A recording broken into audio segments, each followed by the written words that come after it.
Money master the game. हमारी पूरी जिंदगी की जो भागदौड़ है वो इसी चीज के पीछे रहती है। हर कोई यही पूछता है कि आपकी सैलरी कितनी है या फिर आपकी इनकम कितनी है। अगर आपको गर्लफ्रेंड भी बनानी है तो आजकल तो स्टेटस देख के बनती है। तो ये जो मनी है इसे कैसे आप अपने बेस्ट टू बेस्ट यूटिलाइज कर सकते हैं और किस तरह से रिजर्व करके रख सकते हैं, ये स्किल सबके पास नहीं होती। तो इसलिए मैं ये जो ऑडियो बुक समरी आपके साथ लेकर आई हूँ, मनी मास्टर द गेम, जो कि लिखी गई है टोनी रॉबिन्स के द्वारा। ये आपको अच्छे से सिखा देगी कि आपको किस तरह से पैसों पे अपनी पकड़ जमा कर रखनी है। तो सबसे पहले आपको बता दूं कि इस बुक समरी में आपके लिए क्या है। टोनी रॉबिन्स एक बेस्ट सेलिंग लेखक, एंटरप्रेन्योर और कंसल्टेंट है। वो बिजनेस और फाइनेंशियल स्ट्रैटेजीज पर कई इन्फ्लुएंशियल पर्सनालिटीज, प्रेसिडेंट्स, सीईओज और सेलिब्रिटीज सहित प्रभावशाली हस्तियों के कोच रह चुके हैं। टोनी रॉबिन्स ने फाइनेंशियल एडवाइजर्स के साथ एक्सटेंसिव रिसर्च करने के बाद फाइनेंशियल फ्रीडम हासिल करने के लिए ये किताब लिखी है। इसमें रॉबिन्स ने कई मिथ्स को दूर किया है जो लोगों के फाइनेंशियल ड्रीम्स के अचीव करने के रास्ते में रुकावट बनने की कोशिश करते हैं। इसमें लेखक ने हर इनकम लेवल के पाठक को लाइफ टाइम इनकम प्लान बनाकर फाइनेंशियली फ्री बनने के लिए इंस्पायर किया है।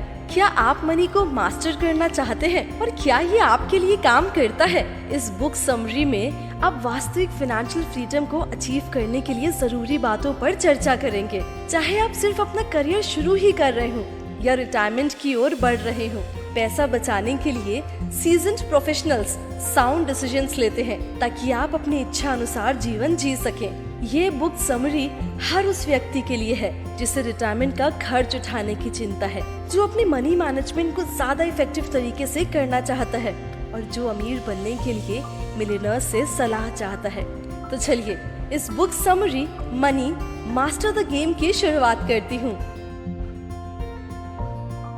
चैप्टर 1, फाइनेंशियल फ्रीडम को अचीव करने के लिए आपको जो कदम उठाने की जरूरत है उन्हें खोजें। काउच पोटैटोज यानी टीवी देखने के शौकीन लोगों के साथ क्या होता है, बिना कुछ करे वो पूरे दिन बैठे रहते हैं और मोटे होते चले जाते हैं। इंटरेस्टिंग बात ये है कि इसी के ठीक ऑपोजिट मनी के केस में होता है। उसे कहीं बैठकर चारों ओर छोड़ दीजिए और आपको पता चलता है कि ये सिर्फ छोटी होती जा रही है। यानी आपकी जो इनकम है और जो भी आपका पैसा है वो कम होता जा रहा है। मनी को बढ़ाने के लिए आपको उससे एक्सरसाइज करवानी होगी, यानी उसे काम पर लगा देना चाहिए। तो ये जो किताब है ये बताती है कि कैसे आप एक छोटे से घोंसले में रखे अंडे को कैश के पहाड़ में बदल सकते हैं, जिससे आप अपने जीवन को उस तरीके से जी सके जैसे आप चाहते हैं। अगर आप अपना पैसा सही जगह पर इन्वेस्ट करें तो फाइनेंशियल सिक्योरिटी अपने आप ही आपको फॉलो करेगी। और अगर आप मनी को सही जगह इन्वेस्ट करने में स्मार्ट हैं तो आपको शायद कभी भी फिर से काम करने की जरूरत ही नहीं पड़ेगी।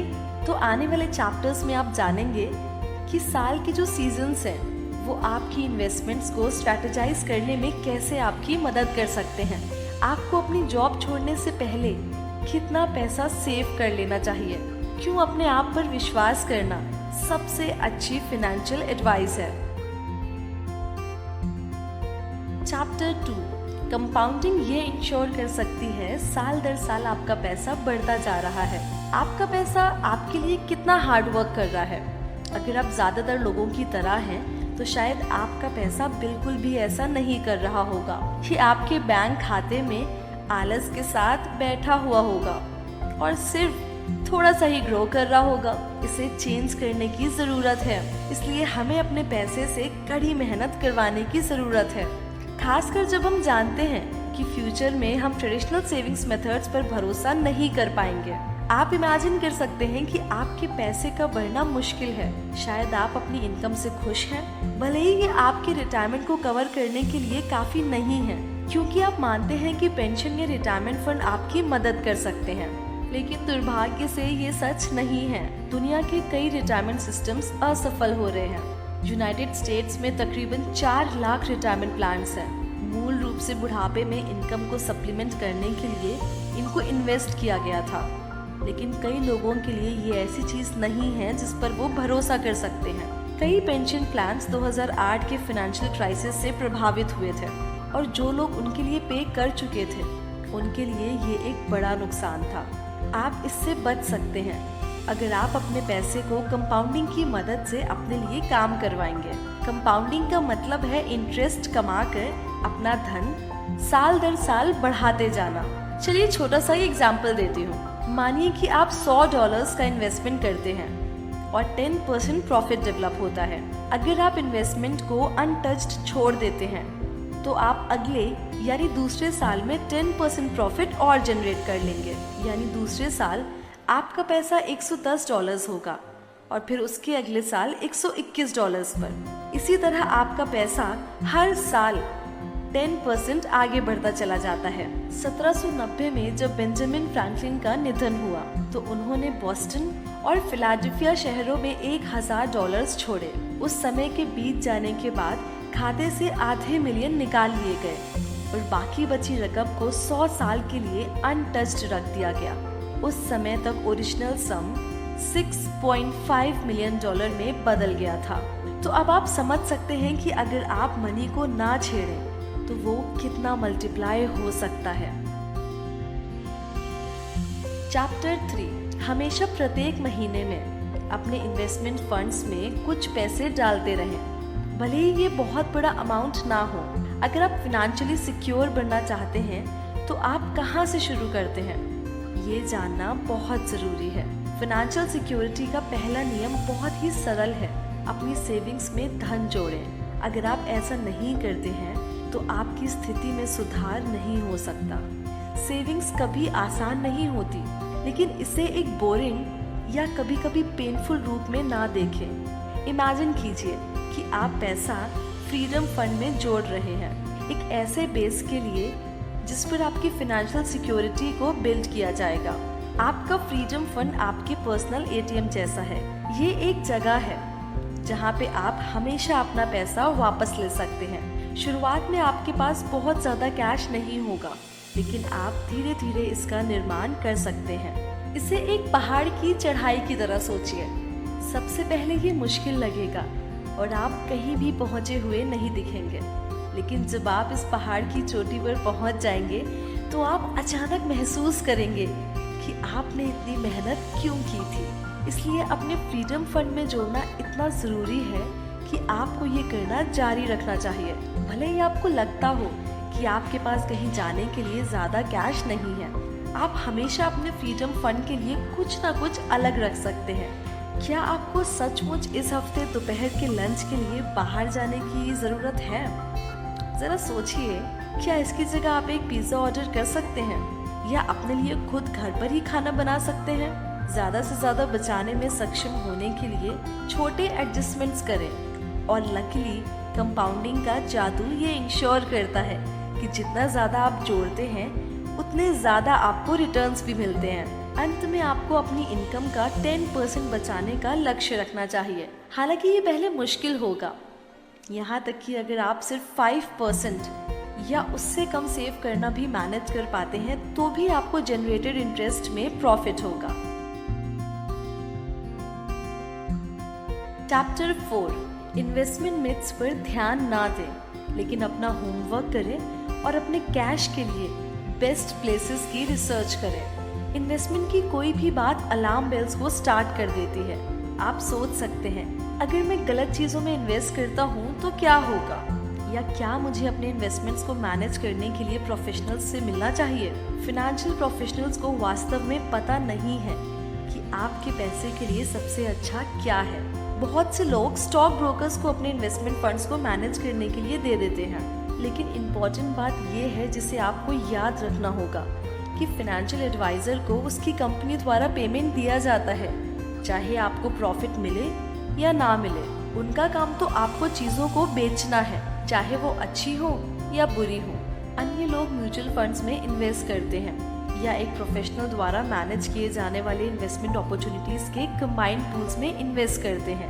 म्यूचुअल फंड्स के साथ अक्सर बड़ी फीस जुड़ी होती है। हालांकि जब आप इस फीस और इससे मिलने वाले एवरेज रिटर्न्स पर विचार करते हैं तो ये क्लियर हो जाता है कि इस तरह के फंड्स सबसे वाइजेस्ट फाइनेंशियल डिसीजंस नहीं हैं। एक एक्सपर्ट है जिस पर आप भरोसा कर सकते हैं और वो है फिड्यूशरी। फिड्यूशरी स्टॉक ब्रोकर्स के विपरीत वो प्रोफेशनल्स होते हैं जिनका लीगली आपके अलावा कोई दूसरा इंटरेस्ट नहीं होता। इसका मतलब है कि आप वास्तव में इनकी सलाह पर भरोसा कर सकते हैं। जब तक आपको कुछ हेल्पफुल रूल्स याद रहे, आप अपने दम पर इन्वेस्ट करना सीख सकते हैं। पहला रूल ये है कि आपको खुद पर विश्वास करना होगा। अगर आप फैटलिस्टिक एटीट्यूड रखकर कोशिश करते हैं तो आपका फेल होना तय है। दूसरा रूल है अपने लिए रिसर्च करें।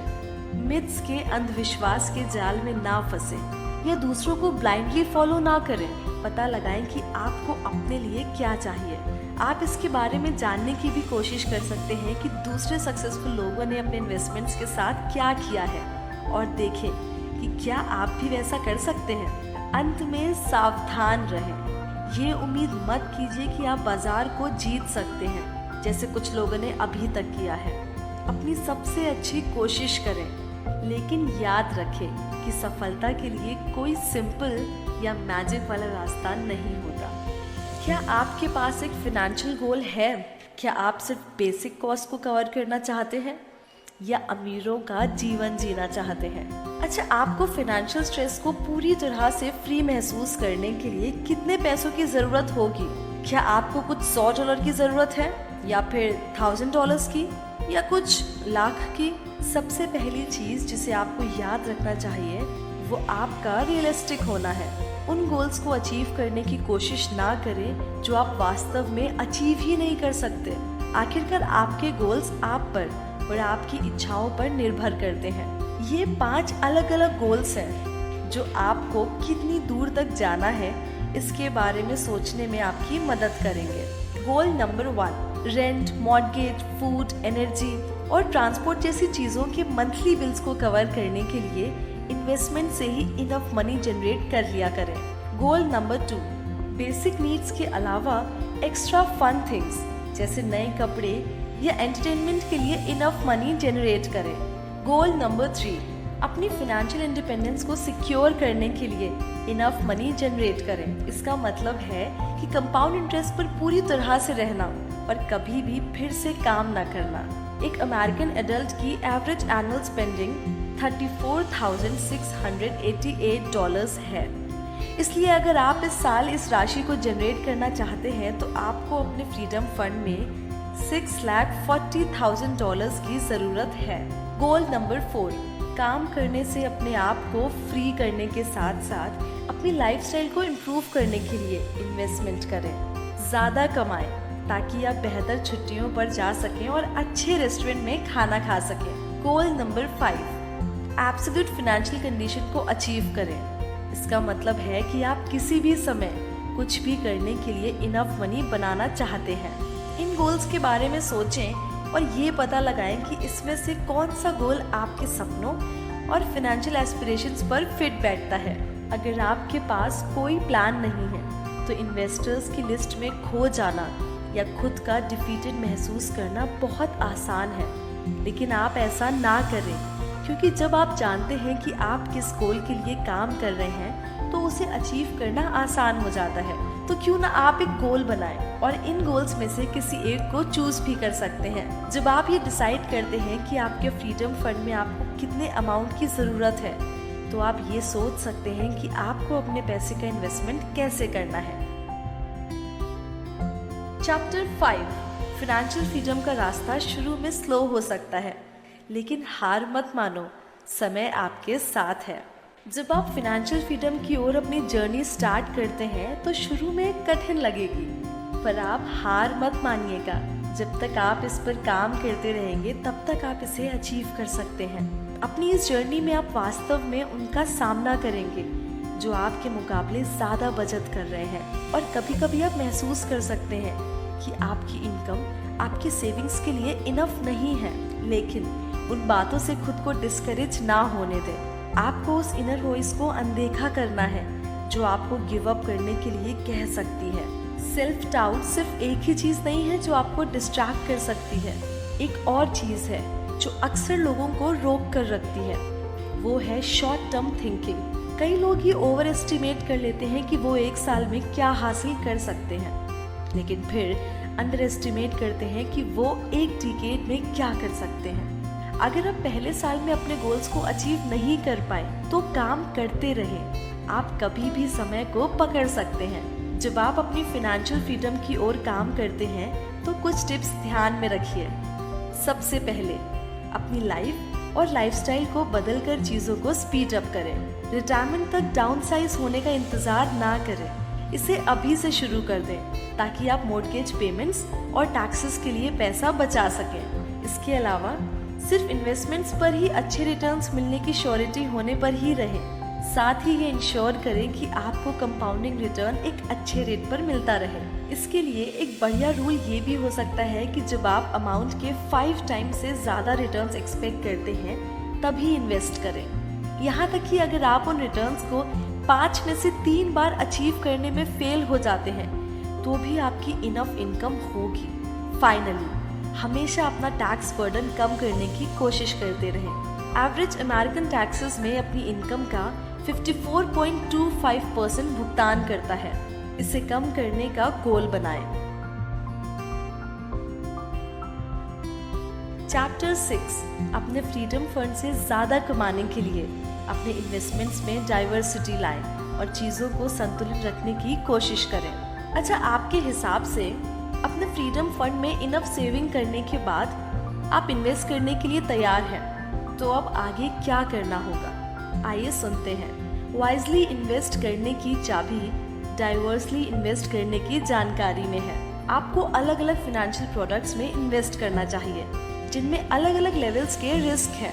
इसमें 3 एरियाज या बकेट्स हैं जहां आपको अपने इन्वेस्टमेंट पर फोकस करने की ज़रूरत है। पहली बकेट आपकी सेफ्टी बकेट है।